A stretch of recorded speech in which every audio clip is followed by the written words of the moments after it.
atah Adonai, Baruch atah Adonai, Baruch atah Adonai, Eloheinu melech haolam. Baruch atah Adonai, Baruch atah Adonai, Baruch atah Adonai, Eloheinu melech haolam. Blessed art thou, O Lord our God, King of the universe.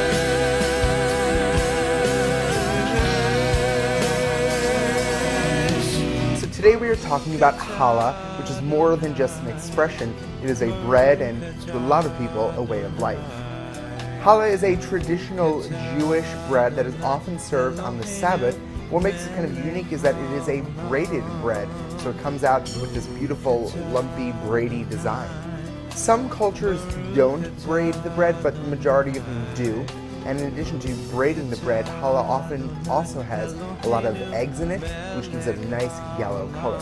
One thing that's a bit unique about challah as opposed to other types of bread is that it usually does not have any dairy in it or meat, meaning that it is parve, which is a classification in Jewish cuisine and kosher cuisine, meaning that it is free of dairy.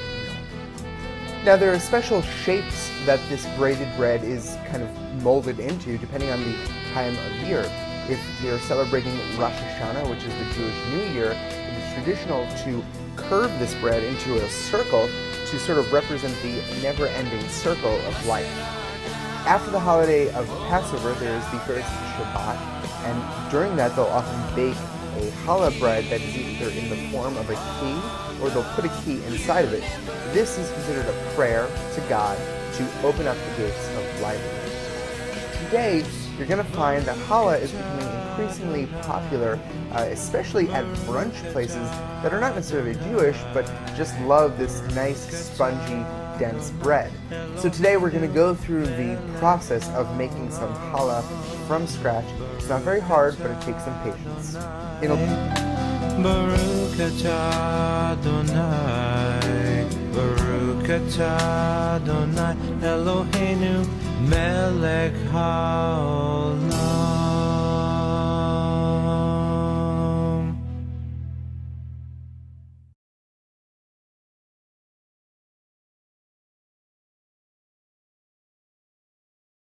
Then they asked him, "What must we do to do the works God requires?"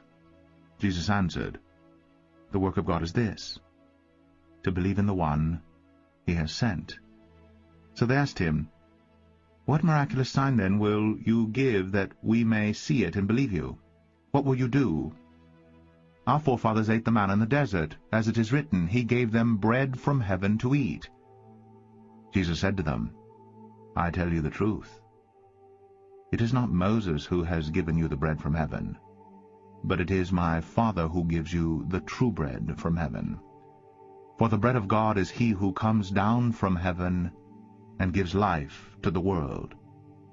"Sir," they said, "from now on, give us this bread."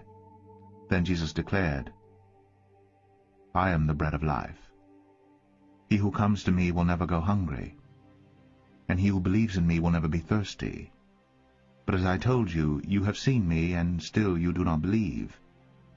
All that the Father gives me will come to me, and whoever comes to me I will never drive away. For I have come down from heaven not to do my will, but to do the will of him who sent me. And this is the will of him who sent me, that I shall lose none of all that he has given me, but raise them up at the last day. For my Father's will is that everyone who looks to the Son and believes in him shall have eternal life, and I will raise him up at the last day." At this the Jews began to grumble about him because he said, "I am the bread that came down from heaven." They said, "Is this not Jesus, the son of Joseph, whose father and mother we know? How can he now say, 'I came down from heaven'?" "Stop grumbling among yourselves," Jesus answered. No one can come to me unless the Father who sent me draws him, and I will raise him up at the last day. It is written in the prophets, they will all be taught by God. Everyone who listens to the Father and learns from him comes to me. No one has seen the Father except the one who is from God. Only he has seen the Father. I tell you the truth. He who believes has everlasting life. I am the bread of life. Your forefathers ate the manna in the desert, yet they died. But here is the bread that comes down from heaven, which a man may eat and not die. I am the living bread that came down from heaven.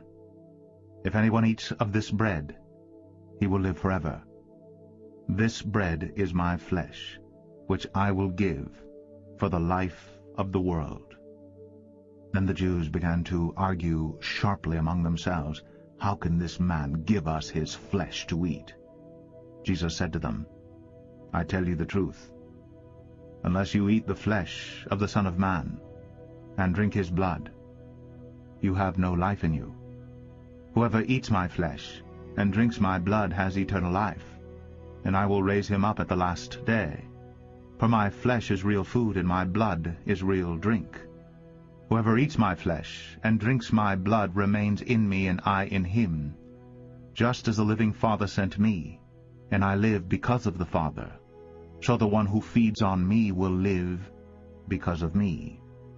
This is the bread that came down from heaven. Your forefathers ate manna and died, but he who feeds on this bread will live forever. He said this while teaching in the synagogue in Capernaum. On hearing it, many of his disciples said, This is a hard teaching. Who can accept it? Aware that his disciples were grumbling about this, Jesus said to them, Does this offend you? What if you see the Son of Man ascend to where he was before? The Spirit gives life. The flesh counts for nothing. The words I have spoken to you are spirit and they are life. Yet there are some of you who do not believe. For Jesus had known from the beginning which of them did not believe and who would betray him. He went on to say, This is why I told you that no one can come to me unless the Father has enabled him. From this time, many of his disciples turned back and no longer followed him.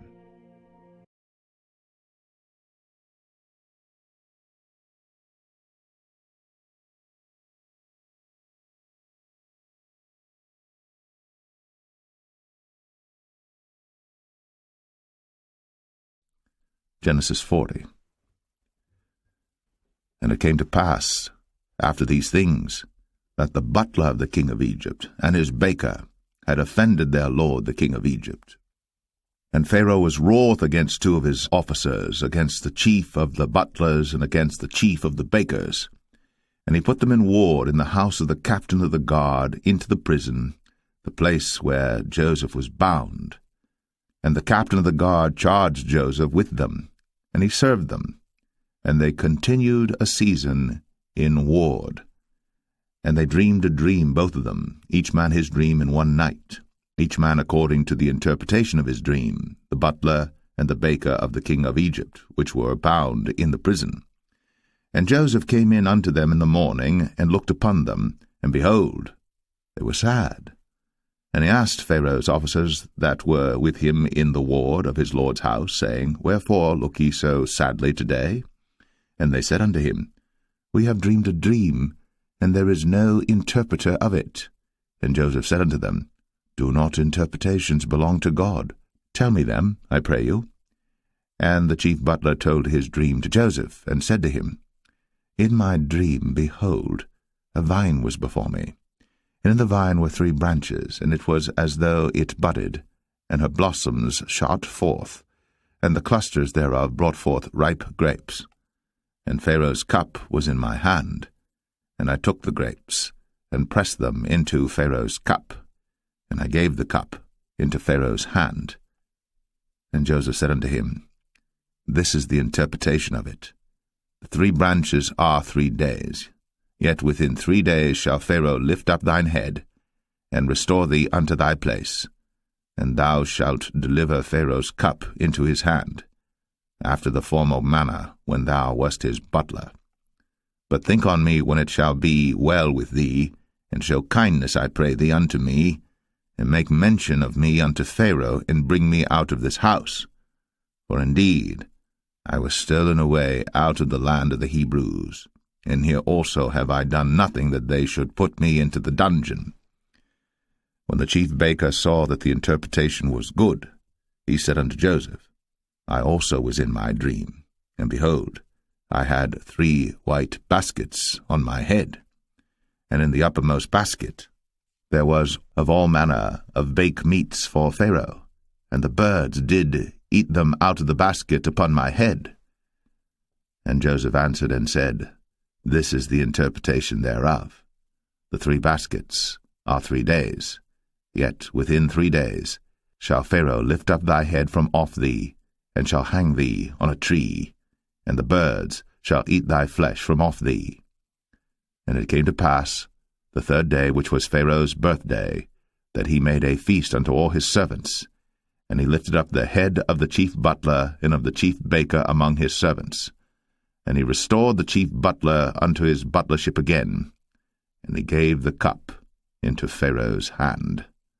But he hanged the chief baker, as Joseph had interpreted to them. Yet did not the chief butler remember Joseph, but forgat him.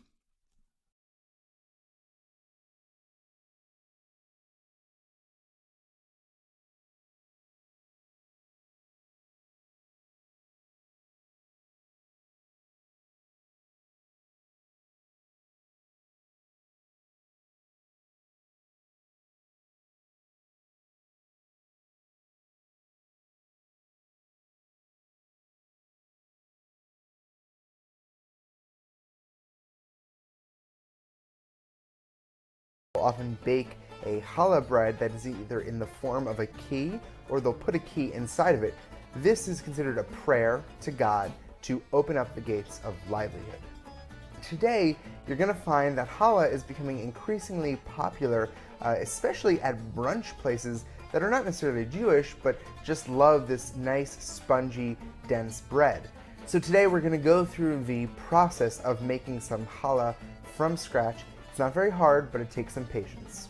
In a large bowl, dissolve 1.5 tablespoons of dry active yeast with 1 tablespoon of sugar and 1 3/4 cup of lukewarm water. Don't make your water too hot. Let this rest for about 4 to 5 minutes or until it starts to foam up. Then whisk 1/2 cup of olive oil and 4 eggs. Then add 1/2 cup of sugar and 1 tablespoon of salt. Mix this all together. Now gradually add about 8 cups of all-purpose flour. Mix this together, and when the dough starts to hold together, it's ready for kneading. Put the dough hook attachment on your stand mixer and put it onto kneading mode. You'll knead it until it pulls away from the bowl and it's elastic.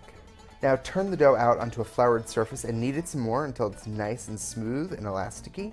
Then put some oil inside of your bowl and return your dough to the bowl covered and let it rise for about an hour in a warm place. Once it rises, you're going to punch down the dough, then let it rise again. Then you're going to punch down the dough and let it rise again. So it's a total of 3 times.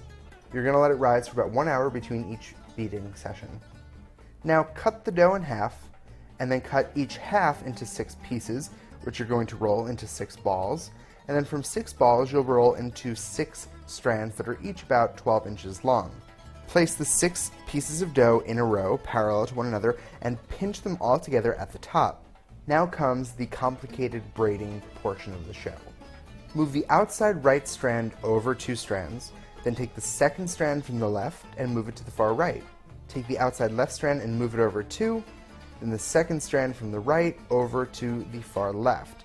Then just continue this pattern until it's all braided. Tuck in the ends. Then you'll repeat this for your other set of dough, then beat an egg that you're going to use for an egg wash and brush it all over the dough. Let it rise for 1 more hour. Preheat your oven to 375, brush your loaves with 1 more coating of egg wash, and pop it into the oven. You're going to cook them for about 30 to 40 minutes or until they're golden brown and are about 190 degrees inside. Then just take it out of the oven, let it rest, then cut it in half, serve, and enjoy. You can put some eggs on this, you can put some schmaltz, butter is really great, make French toast out of it. Treat it like you would treat bread, because it's bread, but it's really good bread. Tune in tomorrow for another What's This Food? Check out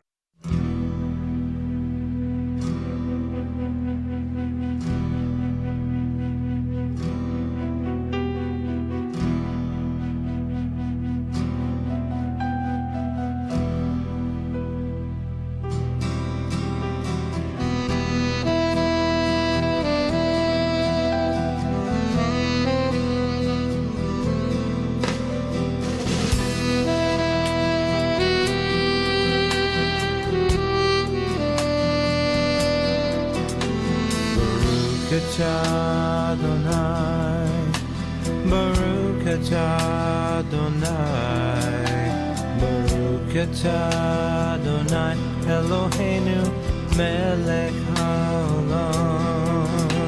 Baruch atah Adonai, Baruch atah Adonai, Baruch atah Adonai, Eloheinu melech haolam. Blessed art thou, O Lord our God, King of the universe.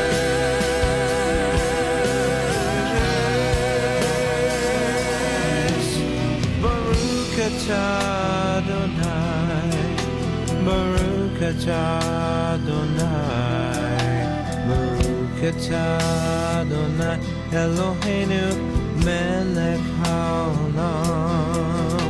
Baruch atah Adonai, Baruch atah Adonai, Baruch atah Adonai, Eloheinu melech haolam.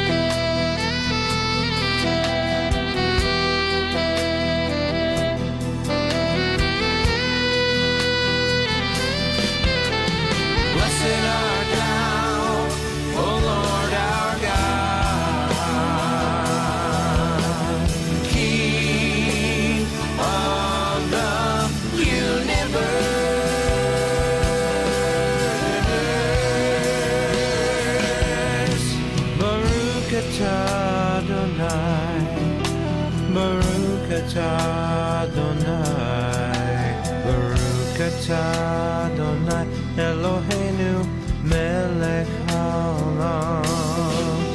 Baruch atah Adonai, Baruch atah Adonai, Baruch atah Adonai, Eloheinu melech haolam.